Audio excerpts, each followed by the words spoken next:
1-11 வரை. ஓய்வு நாள் முடிந்து வாரத்தின் முதலாம் நாள் முடிந்து வருகையில் மகதல மரியாளும் மற்ற மரியாளும் கல்லறையை பார்க்க வந்தார்கள். அப்பொழுது பூமி மிகவும் அதிரும்படி கர்த்தருடைய தூதன் வானத்திலிருந்து இறங்கி வந்து வாசலில் இருந்த கல்லை புரட்டி தள்ளி அதன் மேல் உட்கார்ந்தான்.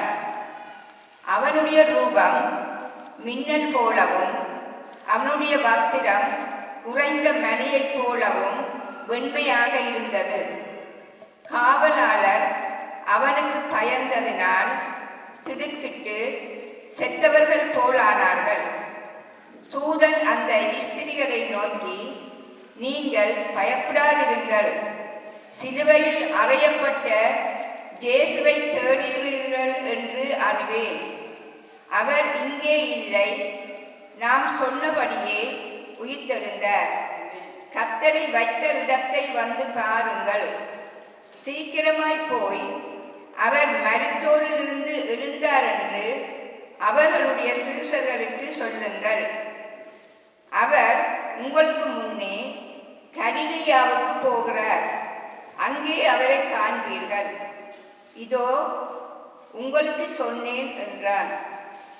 அவர்கள் பயத்தோடும் மகா சத்தத்தோடும் சந்தோஷத்தோடும் கல்லறையை விட்டு சீக்கிரமாய் புறப்பட்டு அவருடைய சீஷர்களுக்கு அறிவிக்க ஓடினார்கள். அவர்கள் அவருடைய சீஷர்களுக்கு அறிவிக்க போகிற போது இயேசுதாமே அவர்களுக்கு எதிர்பட்டு வாழ்க என்றார். அவர்கள் கிட்ட வந்து அவர் பாதங்களை தழுவி அவரை பணிந்து கொண்டார்கள். அப்பொழுது இயேசு அவர்களை நோக்கி, பயப்படாதிருங்கள், நீங்கள் போய் என் சகோதரர் கலிலேயாவுக்கு போகும்படி அவர்களுக்கு சொல்லுங்கள், அங்கே அவர்கள் என்னை காண்பார்கள் என்றார். அவர்கள் போகையில் காவல் சேவகரில் சிலர் நகரத்தில் உள்ளே வந்து நடந்த யாவற்றையும் பிரதான ஆசாரியருக்கு அறிவித்தார்கள். ஆமீன். 11 சீஷர்களும் கலிலேயாவிலே இயேசு தங்களுக்கு குறித்திருந்த மலைகளுக்கு போனார்கள். அங்கே அவர்கள் அவரை கண்டு பணிந்து கொண்டார்கள். சிலரோ சந்தோஷப்பட்டார்கள். அப்பொழுது இயேசு சமீபத்தில் வந்து அவர்களை நோக்கி, வானத்திலும் பூமியிலும் சகல அதிகாரமும் எங்களுக்கு கொடுக்கப்பட்டிருக்கிறது. ஆகையால் நீங்கள் புறப்பட்டு போய் சகல யாதிகளையும் சிஷ்யராக்கி பிதா குமாரன் பரிசுத்த ஆவியின் நாமத்திலே அவர்களுக்கு ஞானஸ்தானம் கொடுத்து, நான் உங்களுக்கு கட்டளையிட்டையாவையும் அவர்கள் கைக்கொள்ளும்படிக்கு அவர்களுக்கு உபதேசம் பண்ணுங்கள். இதோ உலகத்தின் முடிய பரியந்தம் சகல நாட்களிலும் நான் உங்களுடனே கூட இருக்கிறேன் என்றார். ஆமென். Da sabbaten var over og det begynte å lysne den første dagen i uken, kom Maria, Magdalena og den andre Maria for å se til graven. Med ett ble det et kraftig jordskjelv, for en Herrens engel steg ned fra himmelen og gikk fram av rullesteinen til side og satte seg på den. Han var som et lyn å se, og drakten var hvit som snø. Vaktene skalv av redsel da de så ham, og de ble liggende som døde. Men engelen tok til ordene og sa til kvinnene, frykt ikke, jeg vet at dere leter etter Jesus den korsfeste. Han er ikke her, han har stått opp slik som han sa. Kom og se stedet hvor han lå. Skynd dere av sted og si til disiplene hans, han er stått opp fra de døde, og han går i forveien for dere til Galilea. Der skal dere få se ham. Nå har jeg sagt dere det. Da skyndte de seg bort fra graven, redde, men jublende glade, og de løp for å fortelle det til disiplene. Og se, Jesus kom mot dem og sa, vær hilset. De gikk fram og omfavnet føttene hans og tilba ham. Jesus sa til dem, frykt ikke, gå og si til mine brødre at de skal dra til Galilea, der skal de se meg. Mens kvinnene var underveis, kom noen av vaktmannskapet inn til byen og fortalte øversteprestene alt som hadde hendt. Amen. 28. Men de 11 disiplene dro til det fjellet i Galilea hvor Jesus hadde satt dem stedene. Og da de fikk se ham, falt de ned og tilba ham. Men noen tvilte. Da trådte Jesus fram og talte til dem. Meg er gitt all makt i himmel og på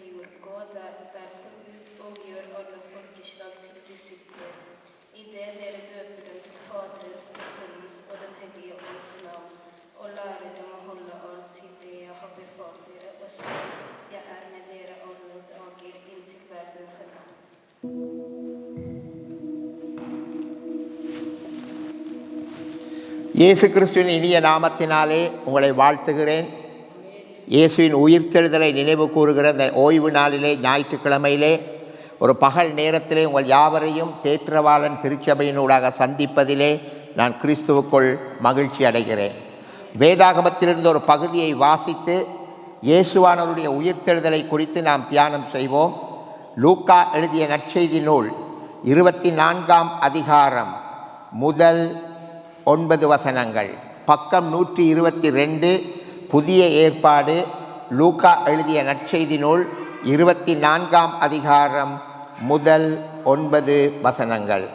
நான் வாசிக்கிறேன், நீங்கள் கவனமாக உங்கள் வேதாகமத்தை பாருங்கள். வாரத்தின் முதல் நாள் அதிகாலையிலே தாங்கள் ஆயத்தம் பண்ணின கந்த வர்க்கங்களை அவர்கள் எடுத்துக்கொண்டு வேறு சில ஸ்திரீகளோடு கூட கல்லறையினிடத்தில் வந்தார்கள். கல்லறையை அடைத்திருந்த கல் புரட்டி தள்ளப்பட்டிருக்கிறதை கண்டு உள்ளே பிரவேசித்து கர்த்தராகிய இயேசுவின் சரீரத்தை காணாமல், கர்த்தராகிய இயேசு, அதை கொஞ்சம் நோட் பண்ணிக்கணும், கர்த்தராகிய இயேசுவின் சரீரத்தை காணாமல் அதை குறித்து மிகுந்த கலக்கமடைந்திருக்கையில் பிரகாசமுள்ள வஸ்திரம் தரித்த 2 பேர் அவர்கள் அருகே நின்றார்கள். அந்த ஸ்திரீகள் பயப்பட்டு தலை கவிழ்ந்து தரையை நோக்கி நிற்கையில் அந்த 2 பேரும் அவர்களை நோக்கி, உயிரோடு இருக்கிறவரை நீங்கள் மரித்தோரிடத்தில் தேடுகிறது என்ன? அவர் இங்கே இல்லை, அவர் உயிர்த்தெழுந்தார். மனுஷகுமாரன் பாவிகளான மனுஷர் கைகளில் ஒப்பு கொடுக்கப்படவும் சிலுவையில் அறையப்படவும் 3ஆம் நாளில் எழுந்திருக்கவும் வேண்டும் என்பதாக அவர் கலிலேயாவிலே இருந்த காலத்தில், கலிலேயாவில் ஊழியம் செய்த நாட்களிலே காலத்தில் உங்களுக்கு சொன்னதை நினைவு கூறுங்கள் என்றார்கள். அப்பொழுது அவர்கள் அவருடைய வார்த்தைகளை நினைவு கூர்ந்து கல்லறையை விட்டு திரும்பி போய் இந்த சங்கதிகள் எல்லாவற்றையும் 11 மற்ற எல்லாருக்கும் அறிவித்தார்கள். ஆமேன். கண்களை மூடி ஜெபம் செய்வோம். மகா கிருபையும் அருமையுமான ஆண்டவரே, இந்த அருமையான பகல் நேரத்திலே உடைய ஜீவ வார்த்தையினூடாக, திரு வார்த்தையினூடாக நீர் எங்களோடு இடைப்படும்படியாக ஜெபிக்கிறோம். உடைய உயிர்த்தெழுதலின் வல்லமை, உடைய உயிர்த்தெழுதலின் சாட்சி ஆண்டவரே, இவைகளை பற்றி நாங்கள் இன்று சிந்திக்க நீர் கொடுத்த மகா கிருபைக்காக உமக்கு ஸ்தோத்திரம். தாகத்தோடும் வாஞ்சியோடும் வந்திருக்கும் பெரியவர்கள், சிறியவர்கள், வாலிபர்களை ஆசீர்வதியும். விதைக்கப்படுகிற விதைகள் 30, 60, 100மாக பலன் கொடுக்கட்டும். இயேசுவின் நாமத்தில் கேட்கிறோம் நல்ல பிதாவே, ஆமேன். ஆமேன். நாங்கள் உற்சாகமாக இருப்போம், சந்தோஷமாக இருப்போம். Right, okay. உலகத்திலே 11 முக்கிய மதங்கள் இருக்கின்றன. 11 முக்கிய மதங்கள். அதில் இந்த கிறிஸ்தவ மதம் மாத்திரம் மற்றைய 10 மதத்தை விட ஒரே ஒரு விஷயத்திலே வித்தியாசப்பட்டிருக்கிறது. என்னவென்று சொன்னால், மற்ற 10 மதத்தையும் ஸ்தாபித்தவர்கள் வந்தார்கள், போதித்தார்கள், ஸ்தாபித்தார்கள், மரித்தார்கள். அவருடைய சமாதி இன்னும் இருக்கிறது. முகமது நபி வந்தார், போதித்தார், ஸ்தாபித்தார், மரித்தார், அவருடைய கல்லறை இருக்கிறது. புத்தர் வந்தார், போதித்தார், ஸ்தாபித்தார், அவருடைய கல்லறை இருக்கிறது. இந்த மாதிரி லெனின் வந்தார், அவருடைய கம்யூனிஸ்ட கொள்கைகளை போதித்தார், சாதித்தார். அவருக்கு பின்னால் ஒரு அவருக்கு பின்னால் சிலர் அதை ஏற்றுக்கொண்டார்கள், அவருடைய கல்லறையும் இருக்கிறது.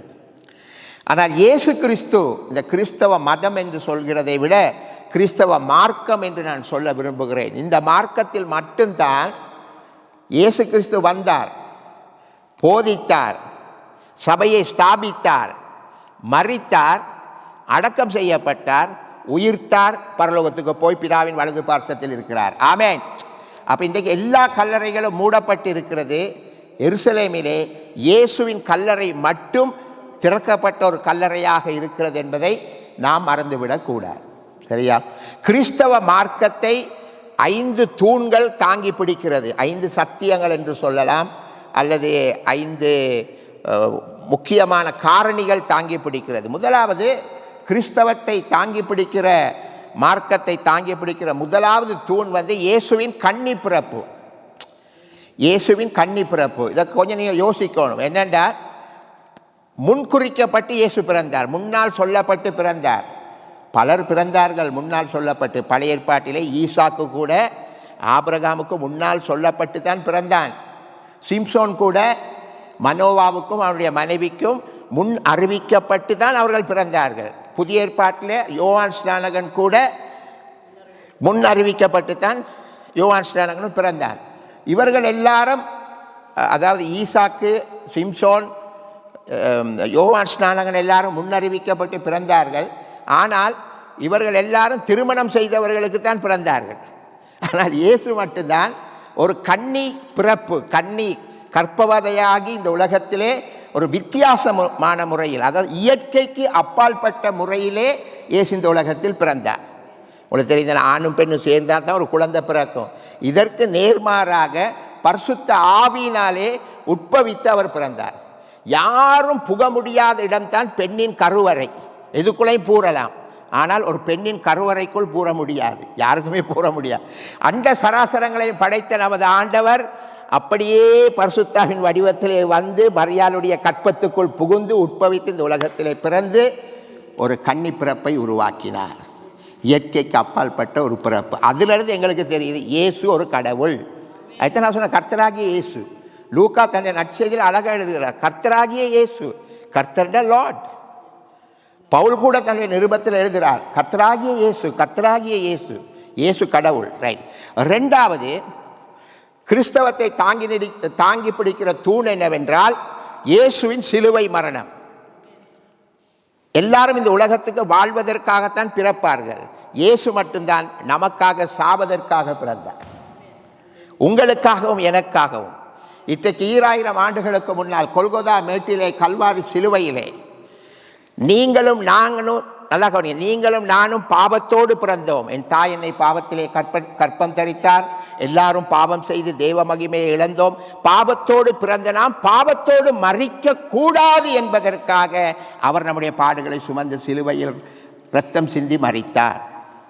நல்லா கவனிங்க, பாவத்தோடு பிறந்த நீங்கள் பாவத்தோடு மறிக்கக்கூடாது, சாகக்கூடாது என்பதற்காக, பாவத்திலிருந்து ஒரு விடுதலையை கொடுப்பதற்காக, பாவத்திலிருந்து மீட்பதற்காக, உலகத்தின் பாவங்களையும் தன்மேல் சுமந்து கொண்ட அந்த தேவ ஆட்டுக்குட்டி சிலுவையிலே இரத்தம் சிந்தி பாவம், சாபம், ரோகத்திலிருந்து நம்மை மீட்பதற்காக சிலுவையில் மரித்தார். உலகத்தில் எந்த ஒரு தெய்வமும் மனிதனாக வந்து நமக்காக மரிக்கவில்லை, இயேசுவை தவிர. இதுதான் இரண்டாவது தூண். மூன்றாவது தூண் என்னவென்றால், அதை தான் இன்றைக்கு நான் பேச போகிறேன். முதலில் சொல்லிட்டு பேசுவோம். இயேசுவின் உயிர்த்தெழுதல், திறக்கப்பட்ட கல்லறை. இயேசு வந்தார், இந்த உலகத்தில் ஜீவித்தார், ஊழியம் செய்தார், பாடுபட்டார், சிலுவையில் அறையப்பட்டார், மரித்தார், அடக்கம் செய்யப்பட்டார். 3ஆம் நாளில் உயிர்த்தெழுதல்.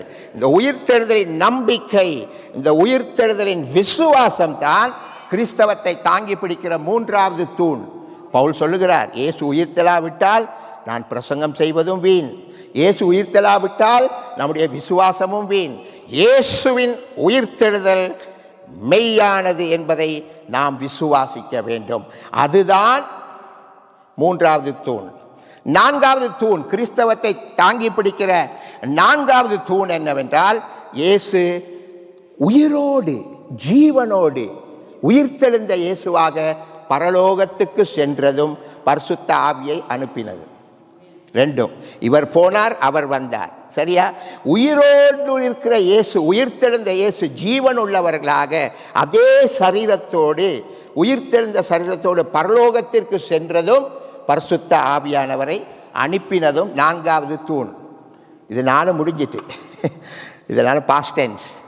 5ஆவது தூண், அதற்காகத்தான் நாங்கள் எதிர்பார்த்து கொண்டிருக்கிறோம், இயேசுவினுடைய 2வது வருகை. 1வது வருகை அவருடைய பிறப்பு, கிருபையின் பிரசன்னம். 2வது அவருடைய வருகை மத்திய ஆகாயத்திலே மகிமையின் பிரசன்னம். ஆமென். அந்த 2ஆம் வருகையின் மேல் நாங்கள் வைத்திருக்கிற அந்த விசுவாசம் தான் இன்றைக்கு கிறிஸ்தவத்தை தாங்கி பிடிக்கிறது. இயேசு சீக்கிரம் வரப்போகிறார். பிரதான தூதனுடைய சத்தத்தோடும் தேவ எக்காலத்தோடும் தூதர்களோடும் சகல பரிசுத்தவான்களோடும் வானத்திலிருந்து கீழே இறங்கி வருவார். அதை பார்ப்பதற்கு நாம் ஆயத்தமாயிருக்கிறோம். ஹல்லேலூயா. இதுதான் கிறிஸ்தவத்தை தாங்கி பிடிக்கிற 5வது தூண். இந்த 5 தூண்களில் தான் இந்த கிறிஸ்தவம் கட்டப்பட்டிருக்கிறது, கிறிஸ்தவ மார்க்கம். இதில் ஒன்றை குறித்து தான் நான் இன்றைக்கு பேச போகிறேன், இயேசுவின் உயிர்த்தெழுதல். இயேசுவின் உயிர்த்தெழுதலை பற்றி பேசுவதற்கு முன்பதாக, இந்த பரிசுத்த வேதாகமத்திலே பலவிதமான உயிர்த்தெழுதல்கள் இருக்கிறது. பலவிதமான உயிர்த்தெழுதல்கள் இருக்கிறது. அந்த உயிர்த்தெழுதல்களையும் காட்டிவிட்டு இயேசுவின் உயிர்த்தெழுதலையும் நான் காட்டி இதற்கு இருக்கிற வேற்றுமையை காட்டி இயேசுவின் உயிர்த்தெழுதல் எந்த விதத்திலே மற்ற உயிர்த்தெழுதலிலும் மேன்மையானதாக இருக்கிறது, அந்த மேன்மையான உயிர்த்தெழுதலுக்கு நாங்கள் எப்படி பங்கடைவோம் என்பதை குறித்து உங்கள் மத்தியில் நான் பேச விரும்புகிறேன். சரியா? இயேசுவானவர் இந்த உலகத்தில் வாழ்ந்த காலத்தில் யூத மதக்குழுவினர் இருந்தார்கள். அவங்க தான் பிரதான ஆசாரியர்கள், வேத பாரகர்கள், சதுசேயர்கள், பரிசேயர்கள், ஏரோதியர்கள், இப்படி ஒரு பெரிய குரூப் ஒன்று இருந்துச்சு. இந்த மத குரூப்புக்கு சொல்கிறது சனகரிப் சங்கம். இந்த சனகரிப் சங்கத்தில் சதுசேயர் என்கிற ஒரு குரூப் இருந்தார்கள். சதுசேயர் என்கிற ஒரு குரூப், சதுசேயர். இந்த சதுசேயர் ஒரு விஷயத்தை நம்ப மாட்டாங்க. எதை நம்ப மாட்டாங்கன்னா, அவங்க சொல்லுவாங்க உயிர்த்தெழுதல் இல்லை, நாங்கள் இந்த உயிர்த்தெழுதலெல்லாம் நம்ப மாட்டோம் என்று சொல்லிக்கொண்டே பரிசேயரோடும் வேத பாரகரோடும் பிரதான ஆசாரியரோடும் எல்லாரோடையும் சேர்ந்து கொள்வாங்க. ஆனால் அவங்களுக்கு ஒரு தனி கொள்கை இருந்துச்சு, உயிர்த்தெழுதல் இல்லை. ஆனால் மற்றவங்க ஓரளவு விசுவாசிப்பார்கள். பரிசேயர்கள், வேத பாரகர், பிரதான ஆசாரியர், அவங்களுக்குள்ள ஒரு நம்பிக்கை இருந்தது உயிர்த்தெழுதல் இருக்குன்னு. ஆனால் இந்த சதுசேயர் ஒரு டிஃப்ரெண்ட் குரூப். இவங்க உயிர்த்தெழுதலை விசுவாசிப்பதில்லை. இப்போ இந்த சதுசேய குழுவிலே ஒருத்தனை பார்த்து நீ ஏனப்பா உயிர்த்தெழுதலை விசுவாசிப்பதில்லை என்று கேட்டால் அவன் ஒரு பதில் ஒன்று சொல்லுவான். பாருங்க, என்ன பதில் தெரியுமா? நான் டோராவை விசுவாசிக்கிறேன். டோரானா 5 ஆகமங்கள், ஆதி ஆகமம், யாத்ராகமம், எண்ணாகமம், லேவியராகமம், உபாகமம். இந்த 5 ஆகமம் தான் எனக்கு பைபிள். அவன் சொல்லுவான். ரைட், இந்த டோராவில் நீங்கள் பாருங்கள் பிரதர், எந்த இடத்துலாவது கடவுள் மனுஷனை உயிரோடு எழுப்பியிருக்கிறாரா சொல்லுவான். நீங்களும் கொஞ்சம் ஆராய்ச்சி பாருங்கள். ஆதியாகமம், யாத்ராகமம், எண்ணாகமம், லேவியராகமம், உபாகமம், இந்த 5 ஆதியாகமம், யாத்ராகம், எண்ணாகமம், லேவியராகமம், உபாகமம், இந்த 5 புத்தகத்திலும் ஒரு இடத்திலும் கடவுள் எந்த ஒரு மனிதனையும் உயிரோடு எழுப்பவில்லை.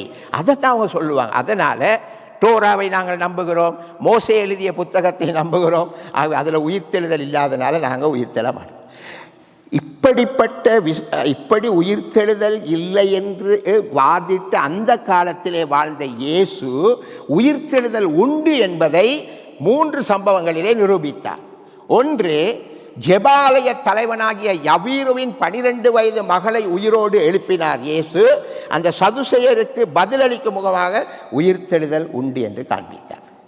2வது, நாயினூர் விதவையின் மகனை, வாலிப பையன், அவனை உயிரோடு எழுப்பி சதுசேயர் முன்பதாக உயிர்த்தெழுதல் உண்டு என்று காண்பித்தார். 3வது, மரித்து 4 நாள் கழித்து நாற்றம் எடுத்த லாசருவின் சரீரத்தை உயிரோடு எழுப்பி உயிர்த்தெழுதல் உண்டென்று காண்பித்தார். காண்பித்தது மட்டுமல்ல, அவர் அழகாக சொல்லுகிறார். யோவான் 11ஆம் அதிகாரத்திலே, நானே உயிர்த்தெழுதலும் ஜீவனுமாய் இருக்கிறேன், என்னை விசுவாசிக்கிறவன் மரித்தாலும் பிழைப்பான், செத்து போனாலும் அவனுக்கு ஜீவன் உண்டு. சரி, இப்போ இந்த சதுசேயர் சொன்னாங்க தானே ஓல்ட் டெஸ்டமெண்ட்ல இல்லைன்னு, அதிலிருந்து ஒரு சம்பவத்தை நான் இப்போ உங்களுக்கு காண்பிக்க விரும்புகிறேன். திருப்பிக் கொள்ளுங்க. ஆதியாகமம் 22ஆம் அதிகாரம். ஆதியாகமம் 22ஆம் அதிகாரம்.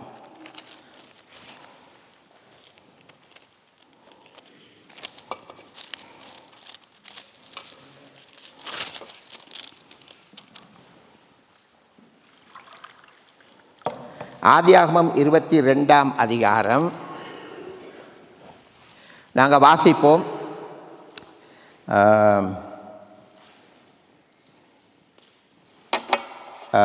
5வது வசனம். சரியா? ஆதியாகமம் 22:5. சரியா? ஆதியாகமம் 22:5. ஆதியாகமம் 22:5 வாசிக்கிறேங்க, கேளுங்க. ஆபிரகாம் ஈசாக்கை பலி கொடுக்க போகிறார்.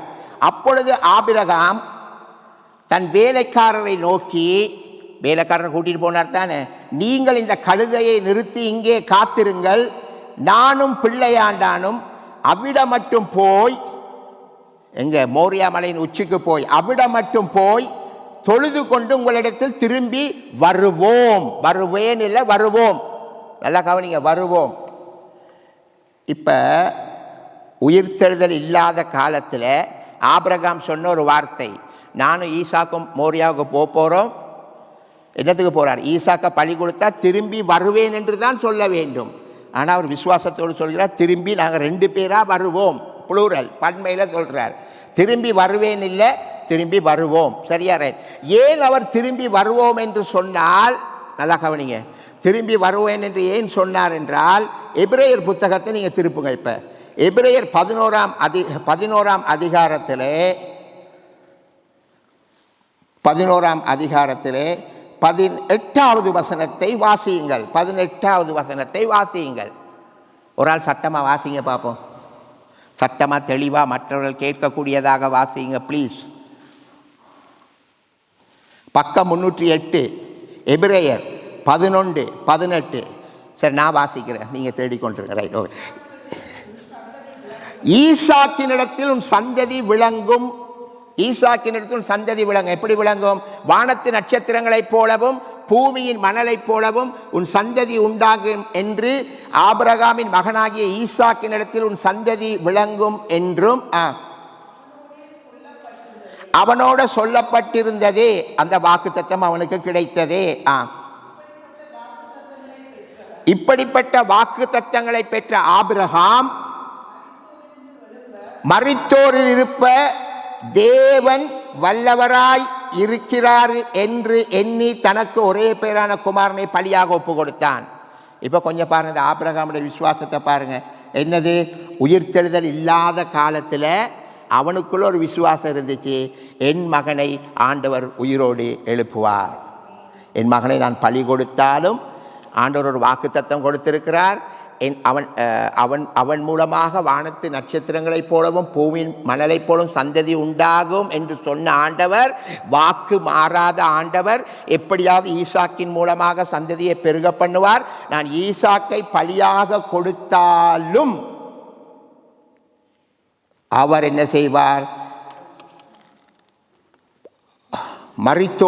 மரித்தோரிலிருந்தே இப்படிப்பட்ட வாக்குத்தத்தங்களை பெற்றவன் மரித்தோரிலிருந்து தேவன் ஈசாக்கை எழுப்ப வல்லவர் என்று அந்த உயிர்த்தெழுதலை குறித்து அவன் விசுவாசித்தான். இப்போ நான் என்ன சொல்ல வரேன் தெரியுமா?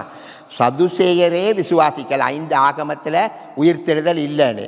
அந்த 5 ஆகமத்தில் வாழ்ந்த ஆபிரகாம் உயிர்த்தெழுதலை குறித்து விசுவாசித்தான். உங்களுக்கு விளங்குது? அவன் சொன்னதானே, என்னுடைய மகனை ஆண்டவர் திரும்ப உயிரோடு எழுப்புவார் என்று விசுவாசித்தான் என்று சொல்லப்பட்டிருக்கிறது. ரைட். இப்போ பாருங்க, நான் ஒரு உதாரணம் சொல்கிறேன், கவனமாக. ஆபிரகாம் வாழ்ந்த காலத்தில் அந்த இதை பார்ப்போம், வாரிசை ஆதாம் ஏவாளுக்கு 3 பிள்ளைகள், காயின், ஆபேல், சேத். காயின் இறந்து போனான், மன்னிக்கவும், ஆபேல் இறந்து போனான். ஆபேல் உயிரோடு எழும்பவும் இல்லை, அதையும் நாங்கள் பார்த்துக்கொள்ளணும். செத்தது தான். ரைட். ஆபேல் மரித்து போனான். சேத்திர வம்சத்தில் லாமேக்கு வந்தான், ஏனோக்கு வந்தான், நோவா வந்தான். அப்படி அந்த ஜெனரேஷன் வந்துட்டு அந்த நோவாக்கு சேம்காம் யாப்பேத், அந்த சேம்ட வம்சத்தில் ஆபிரகாம் வாரார். அப்போ இந்த சேம்ட வம்சத்தில் ஆபிரகாம் வந்தாலும் இந்த ஆபிரகாமிலிருந்து ஆதாம் வரை ஆதாம், காயின், ஆபேல், சேத், லாமேக்கு, ஏனோக்கு, நோவா, அப்படியே வந்து சேம்ட வம்சத்தில் ஆபிரகாம் வாரார். சேம்ட வம்சம் ஆதாம் முதல் ஆபிரகாம் வரை மரித்த யாரையும் கடவுள் உயிரோடு எழுப்பியதில்லை. ஆனால் உயிரோடு எழுப்பின ஒரு காட்சியை கூட ஆபிரகாம் காணலை. காணாமல் இருந்தும் காணாத ஒன்றை குறித்து என் மகன் மரித்தாலும் என் மகனை கடவுள் உயிரோடு எழுப்புவார், வாக்குத்தத்தத்தை நிறைவேற்றுவார் என்கிற மாபெரும் விசுவாசம் உயிர்த்தெழுதலை பார்க்காமலே அவனுக்குள் இருந்தபடியால் தான் சொன்னான், நாங்கள் போய்விட்டு ஆராதித்து திரும்பி 2 பேரும் வருவோம். உங்களுக்கு விஷயம் விளங்குதா? இப்போ சதுசேயருடைய விசுவாசத்தை விட இந்த ஆபிரகாம் உயிர்த்தெழுதலை காணாமல் இவனுக்கு ஒரு பாரிய விசுவாசம், பழைய ஏற்பாட்டு விசுவாசியாகிய ஆபிரகாமுக்கு உயிர்த்தெழுதலை குறித்து ஒரு விசுவாசம் இருந்ததென்று எபிரேயர் 11ஆம் அதிகாரத்திலே, விசுவாச வீரர்களின் அதிகாரத்திலே அதை எழுதியவர்கள் அழகாக சொல்லுகிறார். அதை குறித்து தன் மகனை உயிரோடு எழுப்புவார் என்கிற ஒரு பெரிய விசுவாசம் அவனுக்கு இருந்தது. அப்போ அந்த உயிர்த்தெழுதலை குறித்து, காணாத உயிர்த்தெழுதலை குறித்து ஆபிரகாமுக்கு அந்த விசுவாசம் இருந்தபடியால் தான் அவனை விசுவாசத்தின் தகப்பன் என்று கூட நாம் சொல்வதில் எந்த தவறும் இல்லை. சரி, இப்போ அந்த உயிர்த்தெழுதல் ஒரு பக்கம் இருக்கட்டும். சரி, இப்போ நாங்கள் இந்த உயிர்த்தெழுதலை பார்ப்போம். எந்த உயிர்த்தெழுதல்? இயேசு 3 பேரை உயிரோடு எழுப்பினார் அல்லவா, அந்த உயிர்த்தெழுதலை பார்ப்போம். முதலாவது அவர் உயிரோடு எழுப்பியது ஜெப ஆலய தலைவனாகிய யவீருவின் மகள் 12 வயசு மகளை உயிரோடு எழுப்பினார். அது எங்கே நடந்தது? யூதேயாவில் நடந்தது. சரியா? ரெண்டாவது அவர் நாயினூர் விதவையின் மகனை உயிரோடு எழுப்புகிறார். மூன்றாவது நாரி போன சரீரத்தை உடைய லாசருவை உயிரோடு எழுப்புகிறார். இதெல்லாம் அங்கிட்டு புதிய ஏற்பாட்டில் நடைபெறுகிற சம்பவங்கள். பழைய ஏற்பாட்டில் சில சம்பவங்கள் நடக்குது. எலிசா ஒருவன் அவன் தங்கியிருந்த வீட்டில் ஒரு அம்மாட மகன் செத்த உடனே அந்த மகனை தூக்கி தன் வீட்டில் மேல் வீட்டறையில் கொண்டு போய் குப்புற அந்த மகன் மேலே விழுந்து தெரிந்தானே அவன் ப்ரே பண்ணி அங்கேயும் பழைய ஏற்பாட்டில் எலிசாவும் உயிரோடு எழுப்புகிறான். எலியா அவன் சீடன் எலியாவும் மரித்து போனவர்களை உயிரோடு எழுப்புகிறான். அப்போ இந்த உயிர்த்தெழுதல் பழைய ஏற்பாட்டிலையும் சில இடங்களில் நடக்குது. எங்கே நடக்குது? தீர்க்கதரிசிகளின் புத்தகத்தில் நடக்குது. அதே மாதிரி புதிய ஏற்பாட்டிலையும் இயேசு 3 பேரை உயிரோடு எழுப்புகிறதை நாங்கள் காணக்கூடியதாக இருக்கிறது. ரைட். இப்போ இயேசுவை பல இடங்களில் யூதர்கள் சொன்ன ஒரு காரியம் நீங்கள் மனதில் பாருங்கள். மகா தீர்க்கதரிசியானவர் நமக்கு முன் தோன்றி இருக்கிறார் என்று சொல்லி அவர்கள் தேவனை மகிமைப்படுத்தினார்கள். மகா தீர்க்கதரிசி ஏனென்று சொன்னால் அவன் மகா தீர்க்கதரிசியாக பழைய ஏற்பாட்டில் பார்த்தது எலியாவையும் எலிசாவையும். எலியாவும் செத்தவர்களை உயிரோடு எழுப்பினான், எலிசாவும் எழுப்பினான். அதே போல் இவரும் ஒரு தீர்க்கதரிசி என்ற கோணத்தில் அவர்கள் பார்த்தார்கள். சரி, ரைட். அது இந்த மரித்தோரை உயிரோடு எழுப்புவதோடு சம்பந்தப்பட்ட காரியம். ரைட். அப்படி இருக்கின்ற பொழுது இந்த லாசருவை உயிரோடு எழுப்பினார், யவீருவின் மகளை உயிரோடு எழுப்பினார், நாயினூர் விதவையின் மகளை உயிரோடு எழுப்பினார். சரியா? இப்போ இந்த உயிர்த்தெழுதலுக்கும் கவனமாக இருங்க. இந்த உயிர்த்தெழுதலுக்கும் இயேசுவின் உயிர்த்தெழுதலுக்கும் பாரிய வித்தியாசம் இருக்கிறது. ரெண்டே சமப்படுத்த முடியாது. இந்த லாசரு இந்த யவீருவின் மகள் நாயினூர் விதவையின் மகளை இயேசு உயிரோடு எழுப்பினார். ஆனால் அவர்கள் தொடர்ந்து வாழவில்லை. வாழ்ந்தார்கள், மரித்து போனார்கள். நல்லா கவனிங்க. வாழ்ந்தார்கள், மரித்து போனார்கள். ஜெபாலய தன்னுடைய மகள் லாசரு நாயினூர் விதவின் மகனை உயிரோடு எழுப்பினார். ஆனால் உயிரோடு எழுந்தவர்கள் கொஞ்ச காலம் வாழ்ந்துவிட்டு மரித்து போய்விட்டார்கள். பழைய ஏற்பாட்டில் எலியாவும் எலிசாவும் உயிரோடு எழுப்பியவர்கள் கூட கொஞ்ச காலம் வாழ்ந்து மரித்து விட்டார்கள்.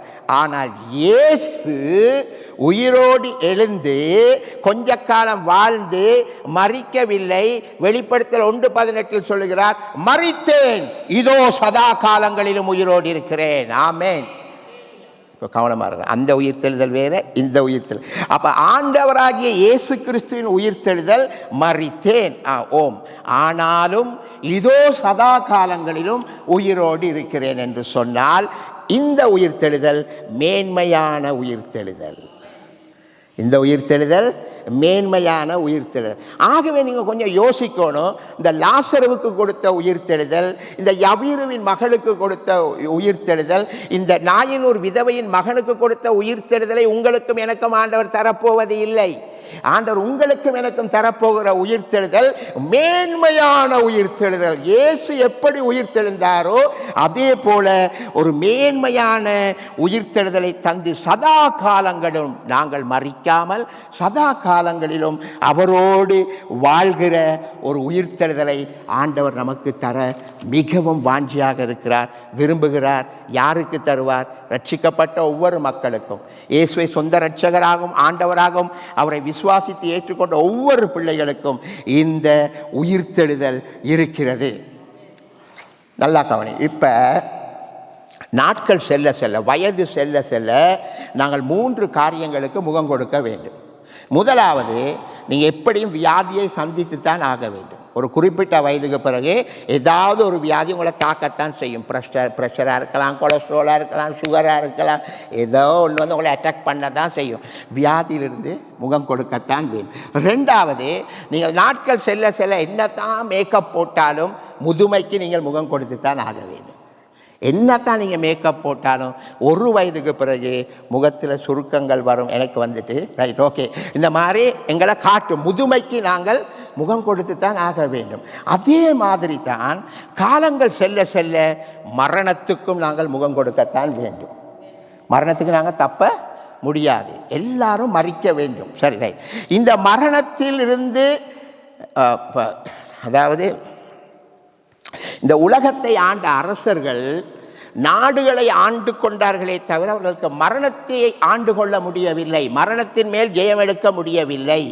நம்முடைய கர்த்தராகிய இயேசு கிறிஸ்து ஒருவர் தான் மரணத்தின் மேல் ஜெயம் எடுத்து இன்றும் அவர் ஜீவனோடு வாழ்ந்து கொண்டிருக்கிறார்.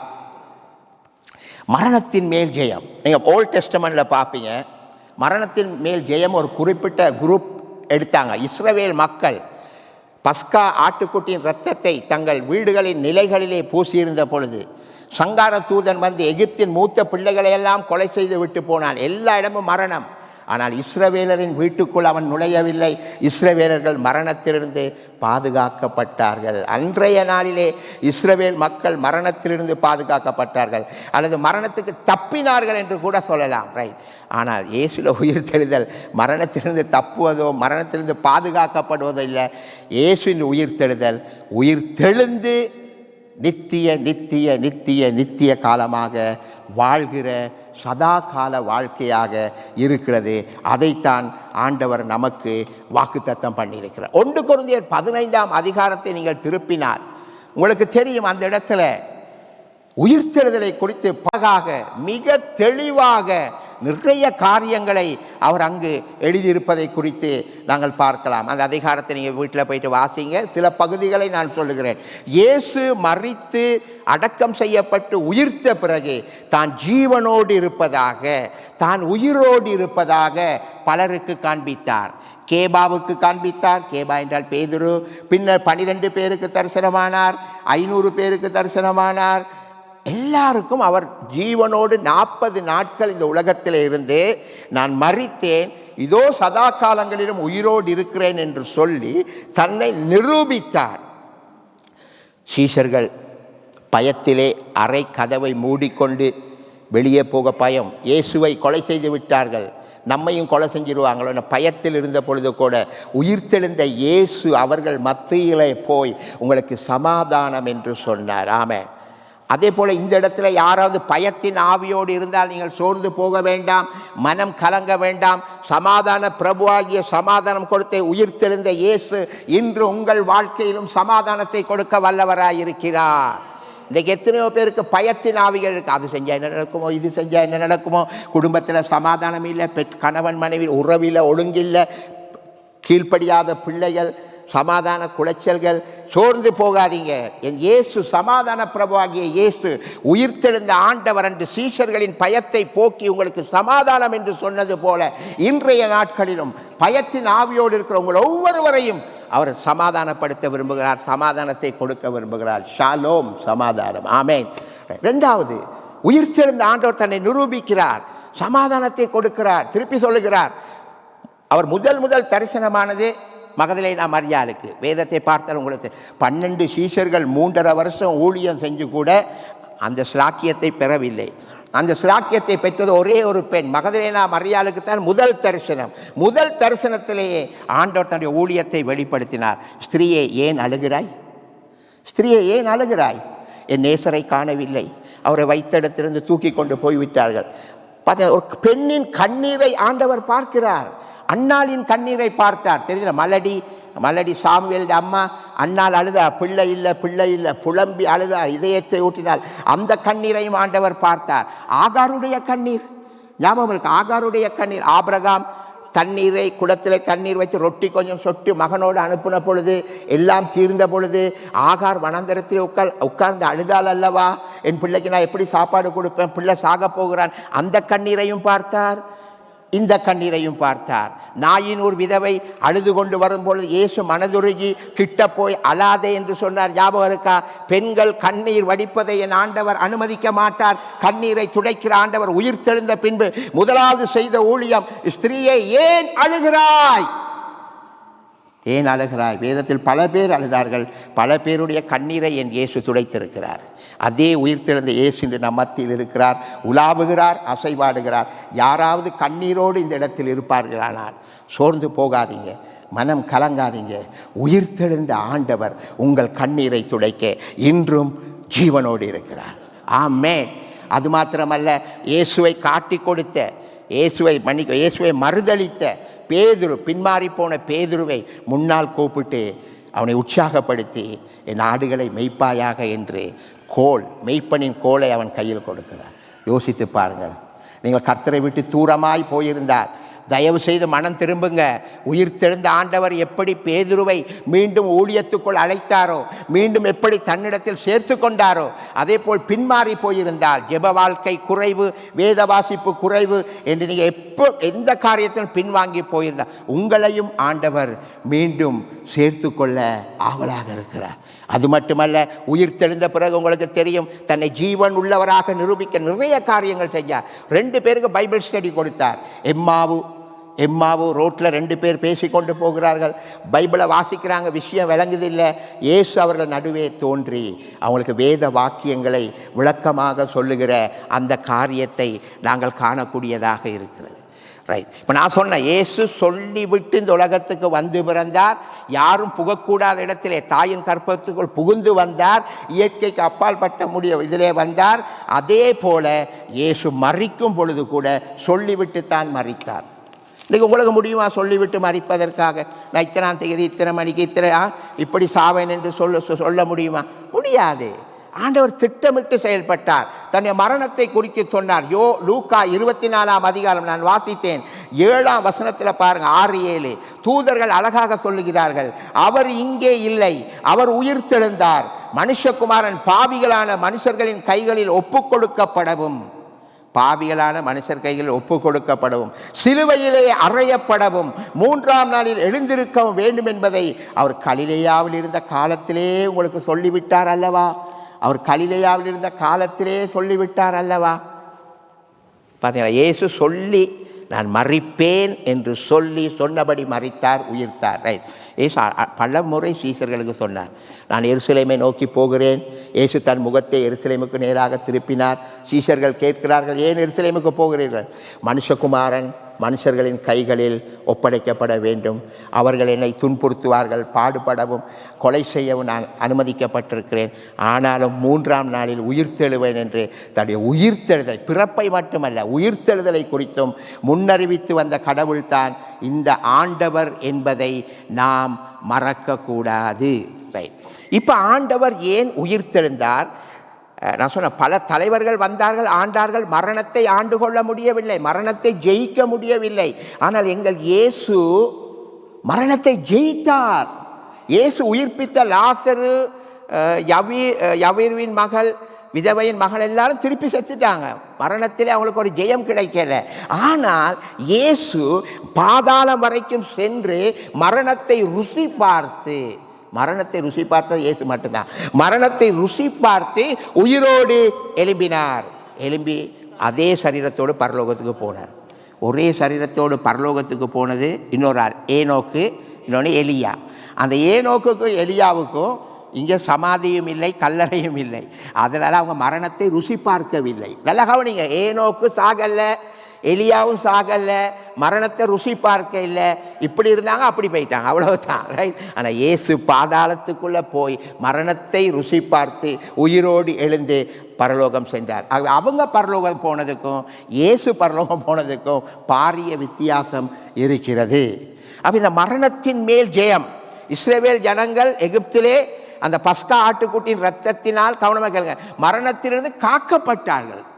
மரணத்தின் மேல் ஜெயம் கிடைக்கல, மரணத்தின் மேல் காக்கப்பட்டாங்க, திருப்பி செத்துட்டாங்க அவங்கெல்லாம். ஆனால் புதிய ஏற்பாட்டிலே பஸ்கா ஆட்டுக்குட்டி அல்ல, உலகத்தின் பாவங்களை சுமந்து தீர்க்கிற தேவாட்டி குட்டியாகிய இயேசுவின் இரத்தத்தினாலே நாங்கள் மரணத்திலிருந்து இயேசுவின் மூலமாக ஜெயம் பெற்றிருக்கிறோம். ஆமென். நாங்கள் மரணத்திலிருந்து காக்கப்பட இல்லை, மரணத்திலிருந்து ஜெயம் பெற்றிருக்கிறோம். ரைட். ஓகே. இப்போ இந்த மரணம் ஏன் உலகத்தில் வந்தது, ஏன் மரணத்திலிருந்து நாம் ஜெயம் பெற வேண்டும், இயேசு ஏன் மரணத்தை ஜெயித்தார் என்பதை குறித்து நாம் பார்ப்போம். ரைட். 1 கொரிந்தியர் 15ஆம் அதிகாரத்திலே 15ஆம் அதிகாரத்திலே 21ஆம் வசனத்திலிருந்து நான் வாசிக்கிறேன். மனுஷனால் மரணம் உண்டானபடியால், இந்த வசனத்தை கொஞ்சம் கவனமாக பாருங்கள். மனுஷனால் மரணம் உண்டானபடியால், 242வது பக்கம் புதிய ஏற்பாடு. மனுஷனால் மரணம் உண்டானபடியால், யார் அந்த மனுஷன்? ஆதாம்.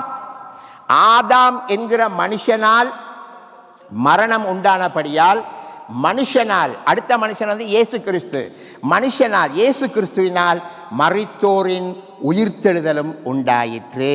2 மனுஷர்கள், ஒன்று ஆதாம், ஒன்று இயேசு. ஆதாமினால் மரணம் உண்டானது, இயேசுவினால் உயிர்த்தெழுதல் உண்டானது. நாங்கள் இப்போ பார்க்க போகிறோம், ஏன் ஆதாமினால் மரணம் வந்துச்சு, ஏன் இயேசுவினால் உயிர்த்தெழுதல் வந்துச்சு. ஆதாமுக்குள் எல்லாரும் மரிக்கிறது போல, பார்த்தீங்களா, ஆதாம் செத்தான், அவனுக்குள்ளாக நாங்கள்லாம் சாவதற்கு நியமிக்கப்பட்டிருக்கிறோம். ஆதாமுக்குள் எல்லாரும் மரிக்கிறது போல கிறிஸ்துவுக்குள் எல்லாரும் உயிர்ப்பிக்கப்படுவார்கள். அதே ஆதாமுக்குள் மரிப்பதற்கு நாம் நியமிக்கப்பட்டது போல கிறிஸ்துவுக்குள் உயிர்த்தெழுவதற்கு நாம் நியமிக்கப்பட்டிருக்கிறோம். அவனவன் தன் தன் வரிசையிலே உயிர்ப்பிக்கப்படுவான். விசுவாச வார்த்தைகள், நம்பிக்கையின் வார்த்தைகள், நாம் எல்லாரும் உயிர்ப்பிக்கப்படுவான். முதற் பலனானவர், முதலாக உயிர்ப்பிக்கப்பட்டவர் கிறிஸ்து. பின்பு அவர் வருகையிலே அவருடையவர்கள் உயிர்ப்பிக்கப்படுவார்கள். சரி, ஒரே மனுஷனால் மரணம், ஒரே மனுஷனால் உயிர்த்தெழுதல். ஆதாமுக்குள் எல்லாரும் மரித்தார்கள், கிறிஸ்துவுக்குள் எல்லாரும் உயிர்ப்பிக்கப்பட்டார்கள். கிறிஸ்து தான் முதலாவது மரணத்தை ருசித்து உயிரோடு எழுந்தார். அதற்கு பின் வரிசையிலே நாங்கள் எல்லாரும் உயிர்ப்பிக்கப்படுறோம். ஆமென். ரைட். இப்போ ஆதாம் இங்கே பார்ப்போம். இந்த பக்கம் ஆதாம், இந்த பக்கம் இயேசு. அப்படி சொன்னால் தான் உங்களுக்கு கொஞ்சம் விளங்கும். இந்த பக்கம் ஆதாம், இந்த பக்கம் இயேசு. ஆதாமை ஆண்டவர் படைக்கும் பொழுது பரிபூரண மனிதனாக படைத்தார், அரைகுறை மனிதனாக படைக்கலை. Is a perfect man, right? ஒரு பரிபூரண மனிதன். தேவ சாயல், தேவ ரூபம், தேவ சமாதானம், தேவனோடு உறவு, தேவனோடு உலாவுதல், புத்திர சுவீகாரம், ஆண்டு கொள்ளுகிற தன்மை, மிருகங்கள் ஆண்டு கொள், இப்படி ஒரு பரிபூரணத்தோடு படைத்த அந்த மனிதனுக்கு ஆண்டவர் ஃப்ரீ வில்லை கொடுத்தார். ஃப்ரீ வில் அதுதான் ஆண்டவர் கொடுத்த ஒரு முக்கியமான ஒரு நீதான் உன் வாழ்க்கைக்கு உத்தரவாதி, நீதான் நன்மை எது தீமை எது என்பதை நீதான் அறிந்து கொள்ள, அந்த சூஸிங் இதை கொடுத்தார். நன்மை தீமை அறியத்தக்க அந்த ஃப்ரீ வில்லை கொடுத்தார். அந்த ஃப்ரீ வில்லை 2 முறையில் பாவிக்கலாம். ஒன்று சரியாகவும் பாவிக்கலாம், பிழையாகவும் பாவிக்கலாம். ஆதாமும் ஏவாளும் கூட்டு களவாணிகள் 2 பேரும் சேர்ந்து இந்த ஃப்ரீ வில்லை பிழையாக பாவித்து ஆண்டவர் எதை செய்ய வேண்டாம் என்று சொன்னாரோ அதை செய்தார்கள். எங்கே அன்பு இருக்கிறதோ அங்கே என்ன இருக்கிறது? கீழ்ப்படிவு இருக்கிறது. இவங்க உண்மையாக கடவுள் மேலே அன்பு வைத்திருந்தால், இவங்க உண்மையாக கடவுளை நேசித்திருந்தால், கடவுளோட வார்த்தைக்கு இவங்க உண்மையாக இருப்பார்கள். இவங்க கடவுளை உண்மையாக நேசிக்கவும் இல்லை, கடவுளோட வார்த்தையை மதிக்கவும் இல்லை.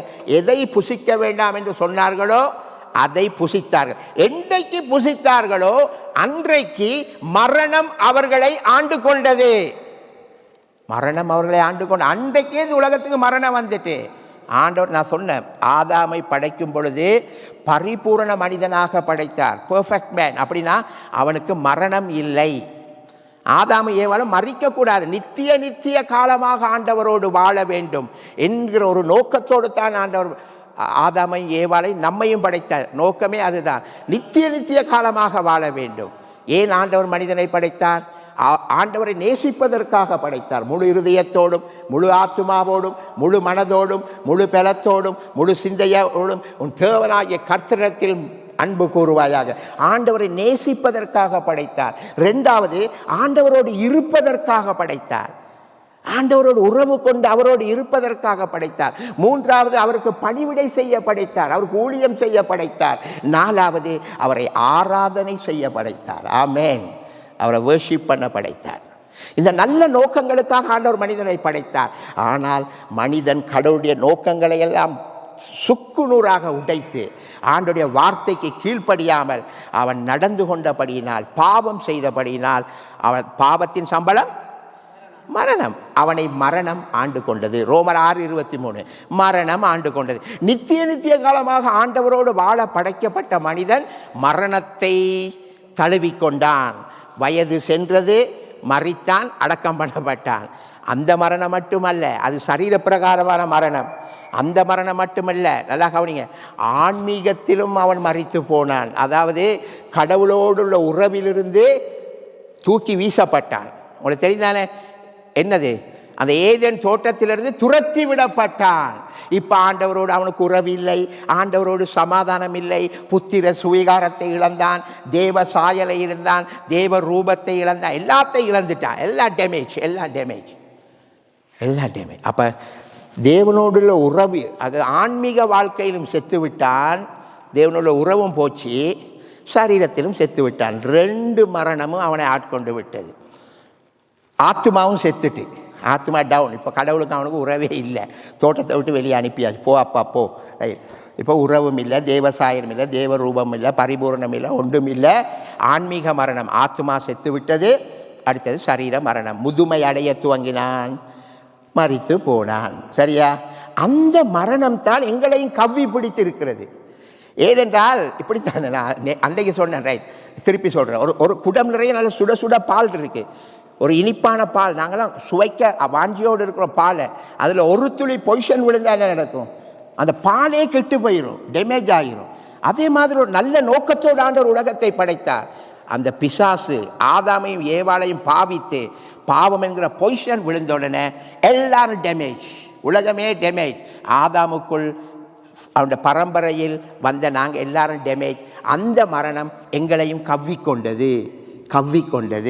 நாங்களும் மரணத்துக்கு பாத்திரமானோம். அதனால தான் பைபிள் சொல்லுது, ஒரே மனுஷனால் மரணமும் இன்னொரு மனுஷனால் உயிர்த்தெழுதலையும் நமக்கு ஆண்டவர் கொடுத்திருக்கிறார். அங்கே விழுந்து போன இடத்துல தப்புவதற்கு ஒரு மார்க்கத்தை கடவுள் ஏற்படுத்தினார். நல்லா கவனிங்க நான் சொல்கிறத. நாங்கள் விழுந்து போனாலும் ஆண்டவர் கைவிடவில்லை.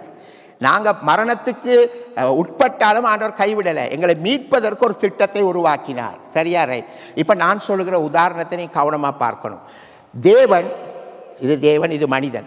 தேவன் மனிதன் மீது ஒரு திட்டத்தை வைத்து உருவாக்கினார். தன்னோடு இருக்க வேண்டும், தனக்கு சேவை செய்ய வேண்டும், தனக்கு பணிவிடை செய்ய வேண்டும், தன்னை ஆராதிக்க வேண்டும், தன்னோடு இருக்க வேண்டும். தேவ சாயலாக 2 ஒரே மாதிரி கிட்ட தேவ ரூபத்தோடு படைத்தார். ஆனால் மனுஷன் பாவம் செய்து கீழே வந்த உடனே நீ நாசமாக போ, நீ என் பேச்சு கேட்கல தானே, நீ உருப்பட மாட்டேன்னு என் ஆண்டவன் விடவில்லை. மனிதன் விழுந்தாலும் மனிதன் மீது ஆண்டவர் வைத்த திட்டம் மாறவில்லை. ஆமேன். அதுக்காக தான் இயேசு இந்த உலகத்துக்கு வந்தார். மனிதன் தவறு செய்தாலும், மனிதன் பிழைவிட்டு கீழே போனாலும், இந்த மனிதனை குறித்த ஒரு திட்டம், ஆண்டோடைய திட்டம் மாற்றப்படவில்லை. என்னது? திருப்பி அவனை அந்த இடத்துக்கு கொண்டு வர வேண்டும். அதுக்கு யார் தேவை? இயேசுதான் தேவை. அதற்கு தேவனுக்கும் மனிதருக்கும் மத்தியஸ்தர் ஒருவரே, அவர் இயேசு கிறிஸ்துவே. அவர் வந்தால் தான் கீழே விழுந்து எங்களை திருப்பி தூக்கி கொண்டு போய் பிதாவோடு உட்கார வைக்க முடியும். ஆமென். சரியா? ரைட். இப்போ அந்த மரணம், இப்போ இந்த பாயிண்ட்டுக்கு வரும். இந்த மரணம், ஆதாமுக்குள் வந்த மரணம் ஒரு புற்றுநோய் போல, ஒரு தொற்று நோய் போல எல்லாரையும் தீண்டிட்டு, எல்லாரும் பாவம் வந்து புற்றுநோய் போல், தொற்று நோய் போல் எல்லாத்துக்குள்ளையும் பரவிட்டு. ஆகவே தான் தாவீது சொன்னான், என் தாய் என்னை பாவத்திலேயே கற்பம் தரிக்கிறார். ரோமர் 3:23 சொல்லுகிறது, எல்லாரும் பாவம் செய்து தேவ மகிமையை இழந்து விட்டோம். ரோமர் 6:23 என்ன சொல்லுது? பாவத்தின் சம்பளம் மரணம். எல்லாரும் பெனால்ட்டி, எல்லாருக்கும் மரணம். ஆனால் ஆண்டவருடைய சித்தம், மரணத்தை மனிதன் தழுவக்கூடாது, அவன் உயிர்ப்பிக்கப்பட வேண்டும். அவன் திருப்பி உயிர்ப்பிக்கப்பட்டு என்னோடு வந்து இருக்க வேண்டும். நான் இருக்கிற இடத்துல உங்களையும் உட்கார வைப்பேன் ஆண்டவர் சொல்லியிருக்கிறார். தேவனோடு வாழ்கிற அந்த வாழ்க்கை நமக்கு இனிமேல் வரப்போகிறது. எப்பொழுது வரப்போகிறது? உயிர்த்தெழுதலின் பிறகு வரப்போகிறது. அப்போ இந்த மரணத்திலிருந்து ஆண்டவர் எங்களை மீட்பதற்காகத்தான் தேவன் தம்முடைய ஒரே பேரான குமாரனாகிய இயேசு கிறிஸ்துவை இந்த உலகத்தை நேசித்து, பாவத்தின் வம்சத்தில் வந்த நம்மை நேசித்து, உன்னை நேசித்து, என்னை நேசித்து, இந்த பாவ வாழ்க்கையிலிருந்து நம்மை மீட்டெடுத்து நமக்கு ரட்சிப்பை கொடுத்து, அந்த ரட்சிப்பின் மூலமாக உயிர்த்தெழுதலை கொடுத்து மீண்டும் விண்ணகத்திற்கு நம்ம அழைத்து செல்ல அந்த இயேசு இந்த உலகத்துக்கு வந்தார். அப்போ பாவம் என்கிற பெனால்ட்டியில் தீட்டுப்பட்ட பாவம் மரணம் ரெண்டும், இதில் தீட்டுப்பட்ட நம்மை அதிலிருந்து வெளியே கொண்டு வருவதற்காக இயேசு வந்தார். இயேசு வந்து நம்ம எல்லாருடைய பாவங்களையும் தன்மேல் ஏற்றுக்கொண்டு உலகத்தின் பாவங்களை சுமந்து தீர்க்க தேவ ஆட்டுக்குட்டி. உங்களை நீதிமானாக்க அவர் பாவியாக மாறினார். சரியா? நமக்கு மேலிருந்த சுபாவ பாவம், பரம்பரை பாவம், இப்போ செய்கிற பாவம், அப்போ செய்கிற பாவம், எல்லா பாவத்தையும் அவர் சிலுவையில் சுமந்து நம்மை பாவத்திலிருந்து விடுதலையாக்கினார். நாம் நீதிமான்களாக்கப்பட்டிருக்கிறோம். இதை குறித்து பவுல் ரோமர் புத்தகத்திலே 6ஆம் அதிகாரத்தில் அழகாக சொல்லுகிறார். இயேசுனுடைய மரணத்தில் நீங்கள் இயேசுவின் மரணத்தில் இயேசுவின் மரணத்தில் நீங்கள் இணைக்கப்பட வேண்டும். அவருடைய அடக்கம் பண்ணுதலில் இணைக்கப்பட வேண்டும். அவருடைய உயிர்த்தெழுதலின் சாயலிலும் இணைக்கப்பட வேண்டும். ஆமென். அப்படி என்றால் நீ உன்னுடைய சிலுவையில் அறைய வேண்டும். உன்னுடைய பாவங்கள் எல்லாம் சிலுவையில் அறையப்பட வேண்டும். இயேசுவை அடக்கம் பண்ணினது போல உன் பாவ சுபாவங்கள், பாவ எண்ணங்கள், பாவ சிந்தனைகள் எல்லாம் அடக்கம் பண்ணப்பட்டு நீ இயேசு உயிர்த்தெழுந்தது போல நீதிமானாக உயிர்த்தெழ வேண்டும். ஆமென். இதற்கு ஒரு அடையாளம் தான் ஞானஸ்நானம். சரி, இப்போ இந்த மரணத்திற்கு அடிமையான மனிதனை மரணத்திலிருந்து விடுவிக்க ஒரே வழி, ஆத்மா செத்துப்போன மனிதன். இப்போ தேவனோடு மரணம், தேவனோடு உறவு இல்லை, ஆத்மாவும் செத்து போயிட்டு மரணத்துக்கு நியமிக்கப்பட்ட மனிதன் அந்த படுகுழியிலிருந்து, நல்ல அந்த படுகுழி விழுந்துட்டான், கீழே விழுந்துட்டான், மரணம் அவனை தாக்குது, அவனோட ஆத்மா சேர்த்து. இந்த மனிதனை மேலே கொண்டு வருவதற்கு ஒரே ஒரு வழி, பரலோகத்தில் இருக்கிற தேவன் தன்னுடைய ஒரே பேரான குமாரனை இந்த உலகத்துக்கு அனுப்பினார். சரியா? இப்போ நான் சொல்கிறேன், இந்த உதாரணத்தை நீங்கள் கவனமாக கவனிக்க வேண்டும். ஒரு மனிதன் கிணற்றில் விழுந்து விட்டான், கிணற்றில் விழுந்துட்டான், தத்தளிக்கிறான், நான் எப்படி வெளியே வாருது? அதே மாதிரி தான் நாங்கள் விழுந்திருக்கிறோம், பாவத்தில் விழுந்துட்டோம், மரணத்துக்குள்ளே விழுந்துட்டோம், வெளியே தத்தளிக்கிறான். ஊர் ஜனங்கள் எல்லாம் கூடிவிட்டார்கள், கிராமத்து மக்கள் கூடிவிட்டார்கள். ஒருத்தன் சொல்கிறான், தம்பி நான் ஒரு கயிறை போடுகிறேன், அந்த கயிறை பிடித்து நீ ஏறி வா, நான் இழுக்கிறேன்னு ஒருத்தன் சொல்கிறான். இன்னொருத்தன் போயிட்டு சொல்கிறான், நான் ஏணியை இறக்குகிறேன், ஏணி அனுப்புகிற, இந்த ஏணியில் ஏறி வா மேலே. சரியா? ரைட். இன்னொருத்தன் சொல்கிறான், அந்த கிணற்றில் பாரு, அந்த பக்கம் ஒரு கல் இருக்குது, அந்த கல்லில் ஏறு, இந்த பக்கம் ஒரு கல் இருக்குது, இந்த கல்லில் ஏறு, காலை வச்சு போன்னு இன்னொருத்தன் சொல்கிறான். 3 பேர் 3 ஐடியா. 4வது ஒருத்தன் வந்தான், என்ன செஞ்சான்? தன்னுடைய ஆடைகளை கலட்டினான், தன்னுடைய ஆடைகளை கலட்டினான், அவன் கிணற்றுக்குள்ளே பாய்ந்தான், கீழே விழுந்தவனை அப்படியே தூக்கிட்டு மேலே வந்துட்டான். இப்போ இதை நான் விளங்கப்படுத்துகிறேன். நாங்கள் கிணற்றில் விழுந்துட்டோம், பாவத்தில் விழுந்து, நாங்கள் வெளியே வருவதற்கு மற்ற மார்க்கங்கள் எல்லாம் வழியை காட்டுகிறது. ஏணி வைத்திருக்கிறேன், அதில் ஏறி வா, கயிறை போடுகிறேன், அதில் ஏறி வா, வழியை காட்டுகிறது. கல்லிலே காலை வைத்து வா. ஆனால் ஒரே ஒரு மனிதன் வழியை காட்டவில்லை, வழியாகவே வந்து கிணற்றில் குதித்து தூக்கி எடுத்துட்டு வந்துட்டான். அதுதான் இயேசு கிறிஸ்து. இயேசு கிறிஸ்து இந்த உலகத்துக்கு வழி காட்ட வரவில்லை, அவரே வழியாக வந்தார். நானே வழியும் சத்தியமும் ஜீவனுமாய் இருக்கிறேன், என்னை விசுவாசிக்கிறவன், ஏற்றுக்கொள்கிறவன் செத்து போனாலும் உயிரோடு எழும்புவான், மரித்தாலும் பிழைப்பான். ஆமென். அப்போ கீழே விழுந்த மனிதன் மேலே வருவதற்கு மார்க்கங்கள் காட்டுவதில்லை. அப்படி வா, 5 முறை தொழு, தான தர்மம் செய்ய, நீ மேலே வரும், அதெல்லாம் இல்லை. இயேசுவே விண்ணகத்தின் மகிமையை துறந்து, அந்த மனிதன் கிணற்றில் குதித்தது போல விண்ணகத்தின் மகிமையை துறந்து பெத்லகேமிலே வந்து இறங்கி நம்மோடு வாழ்ந்து நம்மை தூக்கிட்டு இப்போ மேலே போகிறார். ஆமென். அவர் வழிகாட்டுபவர் அல்ல, அவர் வழியாக வந்திருக்கிறார். ஆமென். வழியும் சத்தியமும் ஜீவனும்.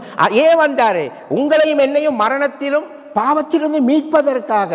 அந்த இயேசுவை நீ விசுவாசித்து ஏற்றுக்கொண்டால், அந்த இயேசுவை நீ விசுவாசித்து ஏற்றுக்கொண்டால் மரணத்திலே உனக்கு ஜெயம் உண்டு, பாவத்திலும் உனக்கு ஜெயம் உண்டு. சும்மா சேர்ச்சுக்கு வந்துட்டு இந்த மாமியார் வீட்டில் பலகாரம் சாப்பிட்ற மாதிரி வந்து டீயெல்லாம் குடிச்சு போகிறது இல்லை. வந்தால் கடவுளை நேசித்து அவரை விசுவாசித்து ஏற்றுக்கொண்டு அவருக்காக வாழ வேண்டும். அதுதான் ஏன் நாங்கள் சேர்ச்சுக்கு வர்றோம், இதுக்கு தான் வர்றோம். வந்தால் அதில் ஒரு மாற்றம் ஏற்பட வேண்டும். நான் பலமுறை சொல்கிற காரியம், பெனடால் இருக்கிறது, பெனடால் இருக்கிறது, எனக்கு தலை இடிக்கிறது, காய்ச்சல், பெனடால் சுகமாக்கும், பெனடால் சுகமாக்கும், பெனடால் சுகமாகும். பெனடாலை வெளியில் வச்சு பாட்டு படிச்சுக்கிட்டு இருந்தால் பெனடால் சுகமாகுமா? சுகமாக்காது. நான் நம்புகிறேன் பெனடால் சுகமாக்கும், பெனடால் சுகமாக்கும், நான் நம்புகிறேன். ஆனால் என்றைக்கு நான் அந்த பெனடாலை உடைத்து எனக்குள்ளே ஏற்றுக்கொள்கிறேனோ அன்றுதான் என் சரீரத்திலே மாற்றம் வரும். அதே போல் கடவுளை வெளியில் வச்சுக்கொண்டு பெனடால் மாதிரி, கடவுளே என்னை பாரும், எனக்கு உதவி செய்யும், எனக்கு அந்த கடவுள் உனக்குள் இறங்கினால்தான் உன் சரீரத்தில் மாற்றம். என்னை பார்த்து உன் தெய்வம் எங்கே என்று யாராவது கேட்டால் நான் சொல்லுகிற ஒரே ஒரு பதில், என் தெய்வம் சித்திரத்திலும் அல்ல, சிற்பத்திலும் அல்ல, சிலையிலும் அல்ல, என் தேவன் எனக்குள் வாசம் செய்கிறார். இதுதான் சத்தியம், இதுதான் கிறிஸ்தவ மார்க்கம். அந்த இயேசுவை நீ விசுவாசித்து ஏற்றுக்கொண்டு அந்த இயேசு உனக்குள் வந்தால் பாவத்திலிருந்து விடுதலை, பாவ தண்டனையிலிருந்து விடுதலை, மரணத்திலிருந்தும் விடுதலை. அப்படி இயேசுவை விசுவாசித்து ஏற்றுக்கொண்டவர்களுக்காக தான் இயேசு வந்தார். அந்த இயேசுவினாலே தான் உங்களுக்கு என்ன இருக்கிறது? உயிர்த்தெழுதல் இருக்கிறது. அப்போ யார் உயிர் தெழுவார்கள்? கிறிஸ்துவுக்காக வாழ்பவர்கள், கிறிஸ்துவை ஏற்றுக்கொண்டவர்கள், கிறிஸ்துவோடு நடப்பவர்கள், கிறிஸ்துவுக்காக தங்கள் ஜீவனை கொடுப்பவர்கள், இவர்கள் தான் உயிரோடு எழுப்பப்படுவார்கள். அந்த வரிசையிலே ஆயத்தமாக இருக்கிறாயா? ஆண்டவர் அழகாக சொல்லிட்டார், என் பிதாவின் வீட்டில் அநேக வாசஸ்தலங்கள் இருக்கிறது, இல்லாட்டி நான் சொல்ல மாட்டேன். நான் போயிட்டு உங்களுக்கு வீடுகளை எல்லாம் ஆயத்தம் பண்ணின பின்பு 2ஆம் வருகையில் திரும்பி வந்து உங்களை உயிர்ப்பித்து உயிரோடு எழுப்பி உங்களை நான் அந்த இடத்துக்கு அழைத்து கொண்டு போவேன். எவ்வளோ பெரிய சிலாக்கியம், எவ்வளோ பெரிய சிலாக்கியம். ஆகவே இயேசுவின் உயிர்த்தெழுதல் நமக்குண்டு. அது லாசருவின் உயிர்த்தெழுதல் அல்ல, ஆபிரகாமின் மகன் ஈசாக்கின் உயிர்த்தெழுதலும் அல்ல, அவிருவின் மகளின் உயிர்த்தெழுதலும் அல்ல, நாயினூர் விதவையின் உயிர்த்தெழுதலும் அல்ல. நம்மை பரலோகத்துக்கு கொண்டு போகிற உயிர்த்தெழுதல், மேன்மையான உயிர்த்தெழுதல். மேன்மையான பவுல் சொல்லுகிறார், மேன்மையான உயிர்த்தெழுதலுக்காக இயேசு வந்தார். இயேசு சீக்கிரம் வரப்போகிறார். தேவ எக்காலத்தோடும் பரிசுத்தவான்களின் தூதர்களின் சத்தத்தோடும் பரிசுத்தம் வரும் பொழுது நீ செத்திருந்தா பயப்படாத, நீ செத்திருந்தா நீ உயிர்ப்பிக்கப்படுவாய். ஆமென். புதிய சரீரம் உனக்கு கிடைக்கும், நீ பரலோகத்துக்கு போகலாம். இதுக்காகத்தானே நாங்கள் படைக்கப்பட்டோம், அவரோடு வாழ்வதற்கு, அவரோடு இருப்பதற்கு, அவரோடு சஞ்சரிப்பதற்கு. அந்த நோக்கத்தை நாம் நிறைவேற்ற வேண்டும். ஐயோ அருமையான சகோதரனே சகோதரியே, நீ எந்த நிலைமையில் இருக்கிறாயோ எனக்கு தெரியாது. இயேசுதான் வழி சொல்லிட்டேன், அவர் தான் மார்க்கம், அவரே வழியும் சத்தியமும் ஜீவனுமாய் இருக்கிறார். அவரை அல்லாமல் வேறு ஒருவரும் அவரையெல்லாம் பிதாவினிடத்தில் போக முடியாது. நான் ஸ்டெப் சொல்லித்தரேன், எப்படி நீங்கள் இயேசுக்கிட்ட வாரதுன்னா, யாராவது வராமல் இருந்தால் முதல்ல நீ உண்ட நிலைமையை உணர வேண்டும். நான் பாவியான மனுஷன் என்று நீ உணர்றோம். நீங்கள் என்னென்ன பிழை செய்திருக்கிறீங்க, களவெடுத்திருப்பீங்க, பொய் சொல்லியிருப்பீங்க, இன்னொருத்தர் கொடுக்க வேண்டியதான் மன கொடுக்காமல் வச்சுருப்பீங்க, என்னென்ன உருட்டு பிறட்டெல்லாம் செஞ்சுருப்பீங்க. ரைட்? நான் பாவியான மனுஷன். நல்லா கவனிங்க, இயேசுல ஒரு நோக்கம், பாவத்தில் பிறந்த மனிதன் பாவத்தில் சாகக்கூடாது. பாவத்தில் பிறந்த மனிதன் பாவத்திலிருந்து விடுதலையாகி பரிசுத்தத்தோடு சாக வேண்டும். அதுதான் கடவுளுடைய டார்கெட். ரைட்? ஓகே. நான் பாவி என்று உணர வேண்டும், என் பாவத்துக்காக மனஸ்தாபப்பட வேண்டும், அடுத்து மனம் திரும்ப வேண்டும். மனஸ்தாபம் வேறு, மனம் திரும்புதல் வேறு. நல்லா கவனிங்க, மனஸ்தாபம் வேறு, மனம் திரும்புதல் வேறு.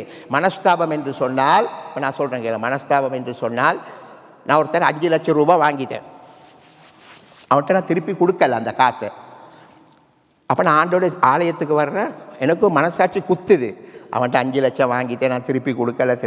ஆண்டவரே என்னை மன்னியும், நான் அவனை 5 லட்சம் வாங்கிட்டேன், நான் அதுக்காக மனஸ்தாபப்படுகிறேன், என்னை மன்னியும். அதுதான் மனஸ்தாபம். மனம் திரும்புதல்னு சொன்னால் திருப்பி அவனை போய் சந்தித்து அவனுக்கு காசை திருப்பி கொடுக்குறது தான் மனம் திரும்புதல். ரெண்டுக்கும் வித்தியாசம் இருக்குது. சகையோ அதைத்தானே செய்தான், நான் யாரிடத்திலும் அநியாயமாய் வாங்கினது உண்டானால் நான் திருப்பி ரிட்டர்ன் பண்ணுறேன், நான் திருப்பி கொடுப்பேன். அப்போ மனஸ்தாபம் யூதாஸுக்கு இருந்துச்சு. குற்றமில்லாத இரத்தத்தை காட்டி கொடுத்தேன், யூதாஸ் மனஸ்தாபம். பேதுரு மனம் திரும்பினான், மனம் கசந்து அழுதான். ரெண்டுக்கும் வித்தியாசம் இருக்குது. பேதுரு மனம் கசந்து அழுது மனம் திரும்பினான், யூதாஸ் மனஸ்தாபப்பட்டான், தன்னையே தான் சாகடித்தான், தற்கொலை செய்ய.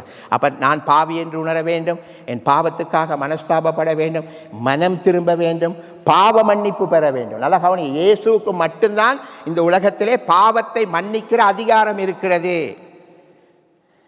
பாவம் செய்தவர்களை அழிப்பதற்காக மற்ற கடவுள்கள், நீங்கள் பல சரித்திரங்களை பார்க்க தெரியும், பாவம் செய்தவனை அழிப்பதற்காக அந்த தெய்வம்.